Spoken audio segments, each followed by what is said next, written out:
শহরে বিভিন্ন দোকানে প্রশাসনিক নিষেধাজ্ঞাকে বুড়ো আঙুল দেখিয়ে অস্বাস্থ্যকর খাবার বিক্রি করা হচ্ছে। এটা নতুন ঘটনা নয়। সোমবার সদর মহকুমা শাসকের নির্দেশে রাজধানীর সিদ্ধি আশ্রম এলাকার 2 দোকানে আচমকা অভিযান চালায় মহকুমা প্রশাসনের একটি টিম। গ্রাহকদের পকেট কেটে একটা অংশের অসাধু ব্যবসায়ী বাঁকা পথে অধিক অর্থ কামাইয়ের চেষ্টা হামেশাই করে আছে।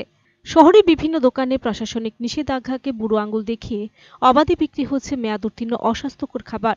মাঝে মধ্যে কয়েকটি দোকানে প্রশাসনিক অভিযান চলে অভিযান শেষে আবার শুরু হয়ে যায় পকেট কাটা। এক্ষেত্রে মহকুমা প্রশাসনের কঠোর নজরদারি প্রয়োজন বলে মনে করছেন সচেতন নাগরিকরা। এদিকে সোমবার রাজধানীর সিদ্ধি আশ্রম এলাকার 2 দোকানে অভিযান চালায় মহকুমা প্রশাসনের খাদ্য ও অন্যান্য দপ্তরের একটি যৌথ অভিযানকারী দল। এই দুটি দোকানের বিরুদ্ধে একাধিক অভিযোগের সত্যতা পেয়েছে অভিযানকারী দলটি।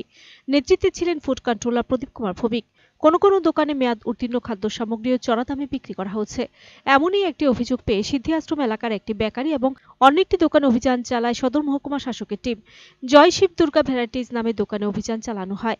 অভিযানকালে সংশ্লিষ্ট দোকান থেকে একাধিক ঠান্ডা পানীয় উদ্ধার করে প্রশাসনিক দলটি, যেগুলি নির্ধারিত মূল্যের চেয়ে চড়া মূল্যে বিক্রি করা হচ্ছিল। পাশাপাশি এলাকার একটি বেকারিতেও প্রশাসনিক দলটি অভিযান চালায়।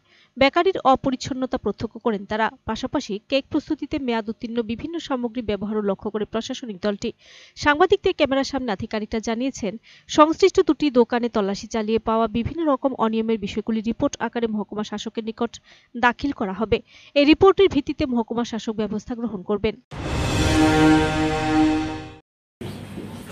আমরা আসলে সদর এনফোর্সমেন্ট টিম প্রতিনিয়ত আমরা মার্কেট ভিজিট করি।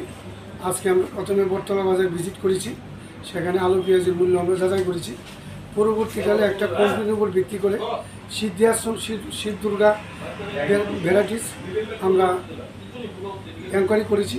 এনকোয়ারি করে দেখলাম সেখানে যে ঠান্ডা পানীয় যেটার দাম 99 টাকা, সেটা 110 টাকা বিক্রি হচ্ছে। এই ব্যাপারে একটা স্পেসিফিক কমপ্লেন সিএম পোর্টালের চিফ মিনিস্টার পোর্টালে এটা ছিল, সেটার উপর ভিত্তি করে আজকে আমাদের অভিযানে এসে আমাদের এটা সত্যতা পেয়েছি। Bureau report, search India channel.